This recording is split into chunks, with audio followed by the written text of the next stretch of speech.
Hello, I'm Jonathan Sutherland and this is the Scottish Football Podcast. All the news, views and analysis you need on Monday the 12th of January. And there was a new old face at Celtic Park. Oh, it was delightful. We played really well in the game and we won eventually in the end, quite convincingly. But still have to score the first goal in the game. But the performance was really good. Celtic returned to winning ways with Martin O'Neill back at the helm. 10-man Hearts stay on top of the table though, after a drama-filled day at Dens Park. Out to this near side, Congreve onto the left foot, sends it into the box, the header! Oh, Gordon with a wonderful save! Craig Gordon has bailed out Hearts! Craig Gordon's first club appearance of the season marked by a last-minute wonder save.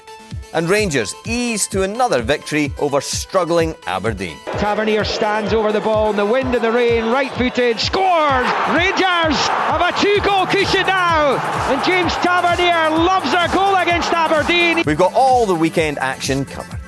The Scottish Football Podcast from BBC Sports Scotland. We are recording this after doing Sunday Sports Scene, so I'm delighted to say we're joined by the former Hearts and Rangers and current Motherwell midfielder Andy Halliday, and yawning slightly there in the background, the former Hearts and Hibs midfielder Michael Stewart. Has a tough life, Michael, don't you? It is indeed, yeah. Yep. We just watched all the Sunday action. Where to start? I'll start with you, Michael. When we end up making the documentary of this quite incredible season at the end of the season, hopefully. How prominent will Hearts' victory this afternoon against Dundee be?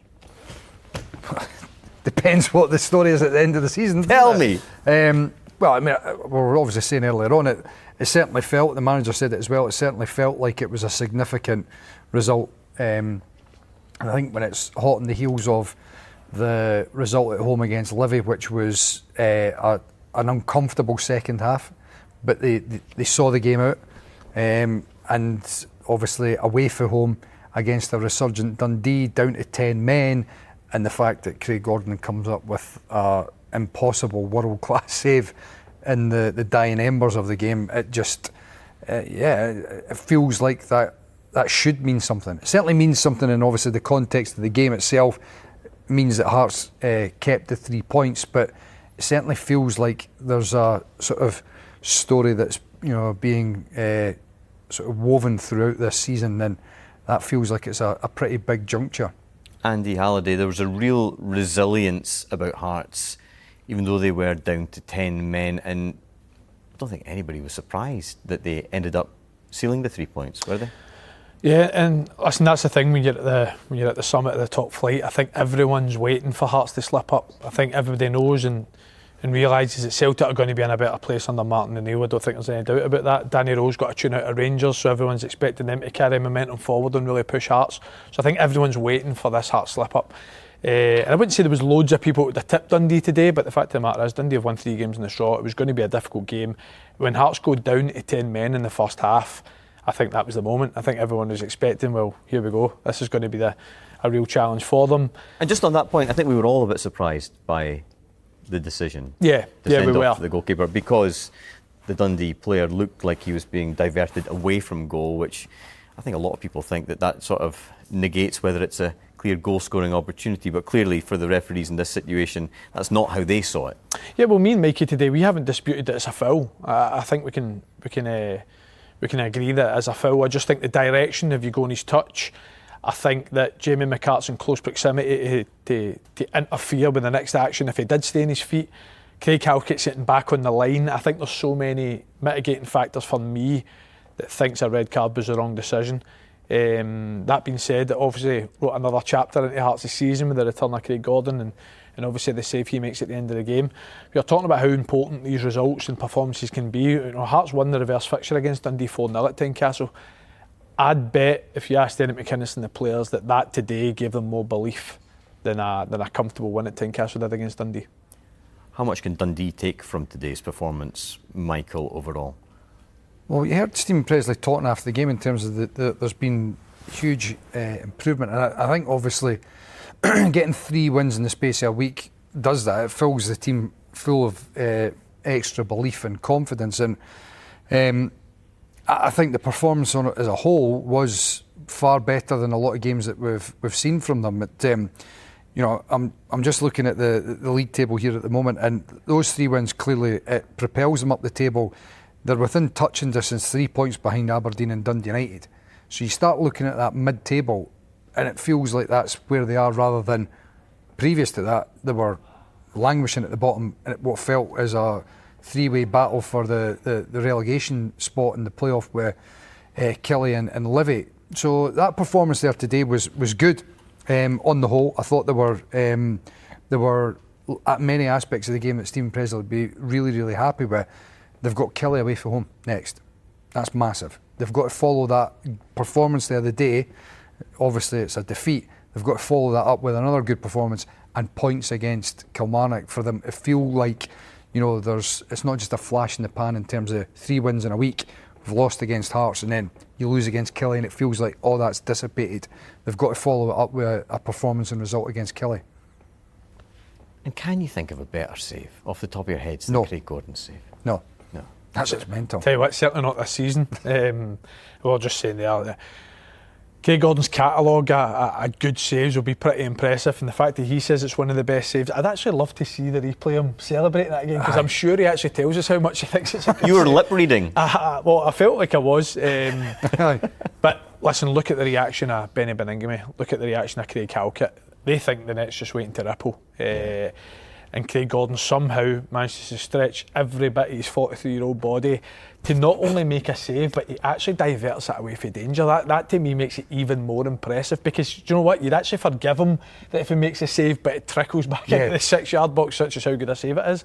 But he manages to get there, push it away from danger, and listen, I don't think you can speak highly enough of how good it is, because it's actually one of them that every time you've watched it since, it gets better and better.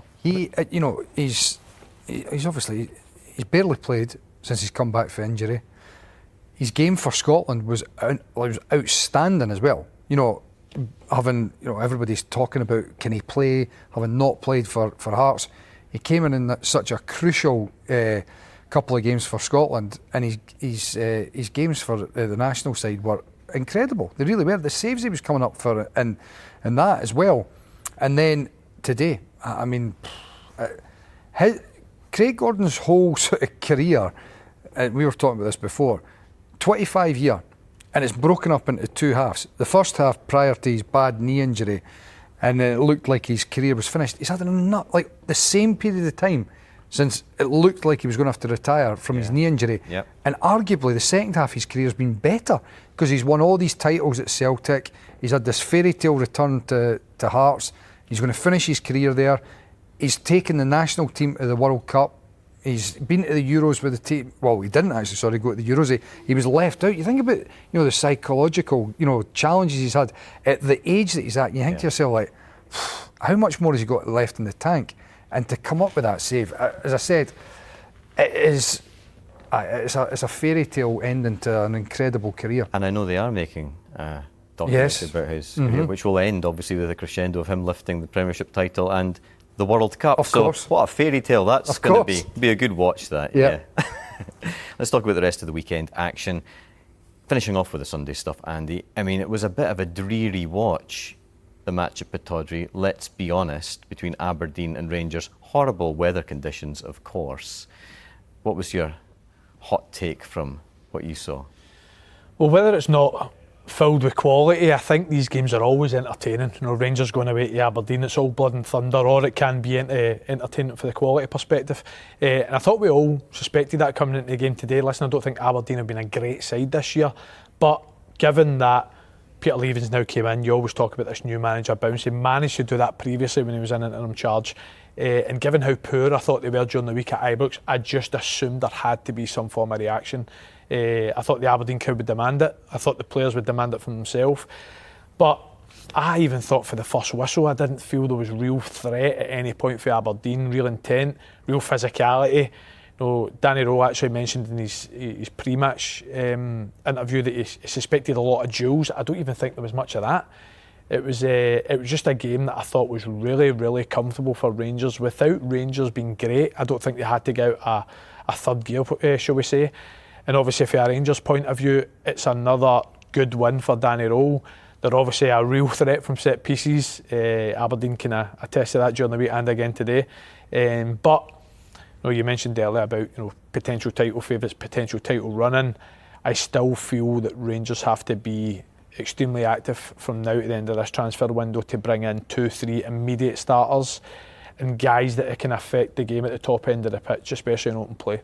Obviously in the process of that at the moment. Michael, in terms of Aberdeen, it seems to me they're crying out for direction and leadership. And whoever comes in, how do you go about quickly turning that into a cohesive team? Because it doesn't look like it's working right now. No, it's not. I mean, at the moment they're sort of drifting towards mid-table mediocrity, and when you think of the money that's been spent on the squad, and Andy and I were just talking about this before, transfer fees that have been spent on a plethora of players that are in the team, long contracts.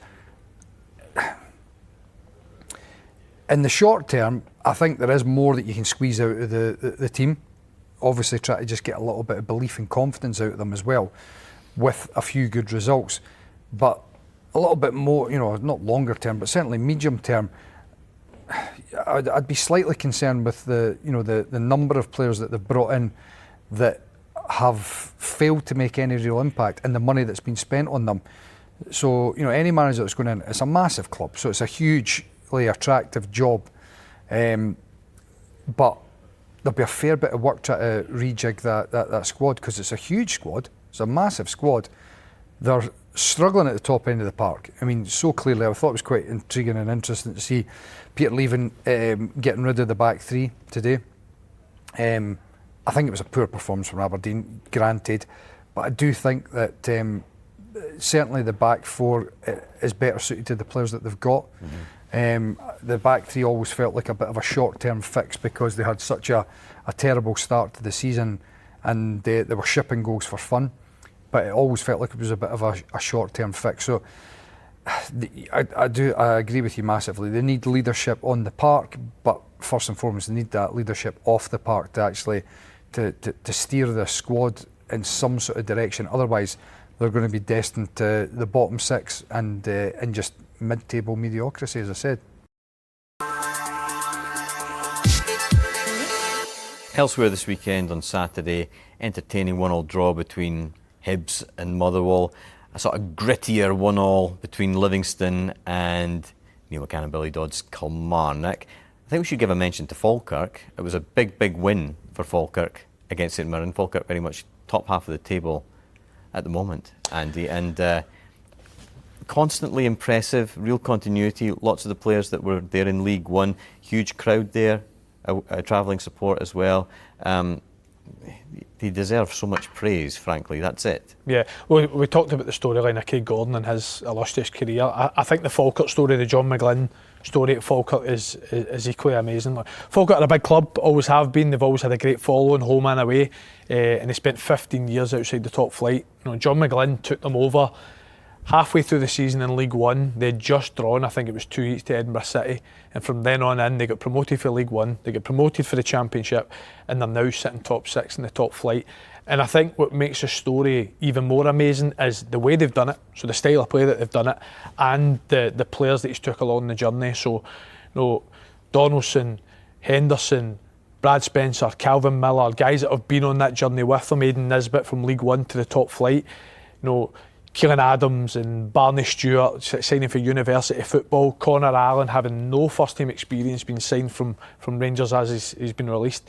So he's not only is it his story, he's creating stories for players, probably some stories that some of the players didn't even actually envisage they could potentially have. So that for me, what makes it equally more amazing. And again, not only the results but the way they're performing in the top flight. And I don't know if you guys are part of creating a manager of the year shortlist at the end of the season, but I wouldn't like to be the one that picks it, because there's some stories in the top flight this year. I was just going to say, there's been so much talk, Michael, recently, hasn't there, about Jens Bertalascu and Stephen Robinson linked with the vacant Aberdeen job, and then John McGlynn constantly under the radar, it feels like, and as Andy's just outlined there, it's quite incredible what he's done at Falkirk. Yeah, it is. It really is. I think Andy's just hit the nail on the head with a number of factors as to why it's such a impressive story at Falkirk. And you know, I know there's obviously been a few changes to the side this season since they've come up to the top flight, but pretty much a squad made up, as Andy's spoken about, of guys who have been at bigger clubs, not quite made it, and he's taken them under his wing and been able to piece it all together. So collectively they're performing brilliantly. I just think he deserves all the accolades that are being thrown his way at the moment. I'm not forgetting about Celtic. Obviously an emphatic 4-0 victory against Dundee United with Martin O'Neill back at Celtic Park. Just in terms of the Premiership table, so Hearts are on top with 47 points. Rangers are currently second on 44 points. They've played a game more than Hearts. In third place, Celtic on 41 points. So 6 points behind Hearts. They've played the same number of games as Hearts. Hearts and Celtic play 2 weeks today. We're recording this on Sunday night. Yep. I mean, it's a massive, massive match, Michael, obviously. Despite where everybody is in terms of the top three right now, with Martin O'Neill back at the helm, are Celtic favourites for the title?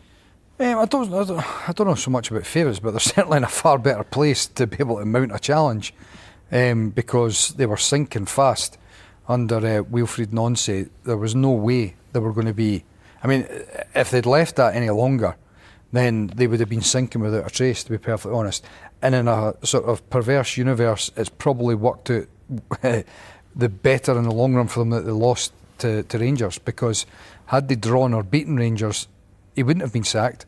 And you just know that just round the corner there was going to be more drop points. There's no way that was going to work out. So in terms of favourites, I don't know, but you know, I said after about 9 or 10 games, and you know, Hearts were in front at that point as well.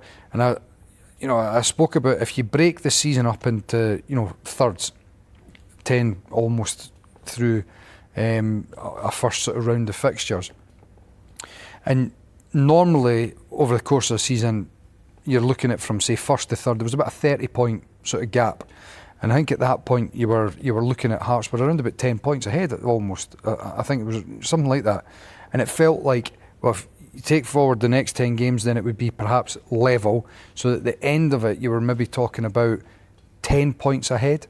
And if the season was going to finish where Hearts were within 10 points, you would say at that point that would have been good progress.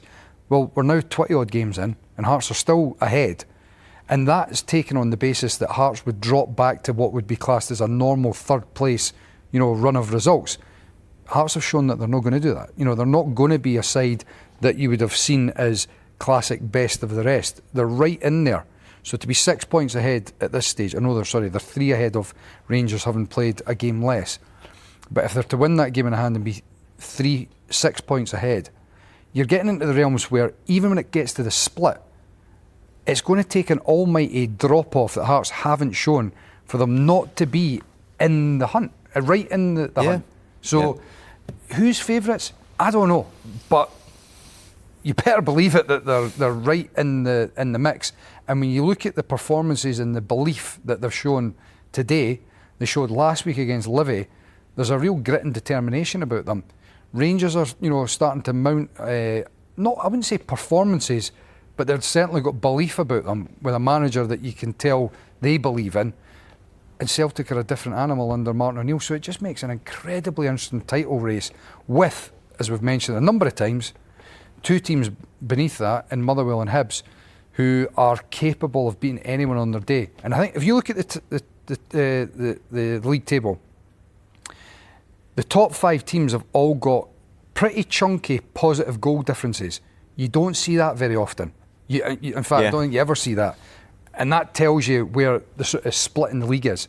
You've got 5 teams up the top, real with big, strong, I think Hibs are plus 14 or 13 or 14. 13 for Hibs, 14 for Motherwell. Yeah, I mean, they're strong goal differences, and I think that shows you where the split in the league is at the moment. You've got 5 teams up the top there that are all capable of competing with each other. Indeed. Celtic and Rangers both plus 17, Hearts with plus 23. Yep. Should also mention that Hearts are up against St Mirren midweek and Celtic are away Falkirk. at Falkirk. Highlights on Sports Scene on Wednesday night.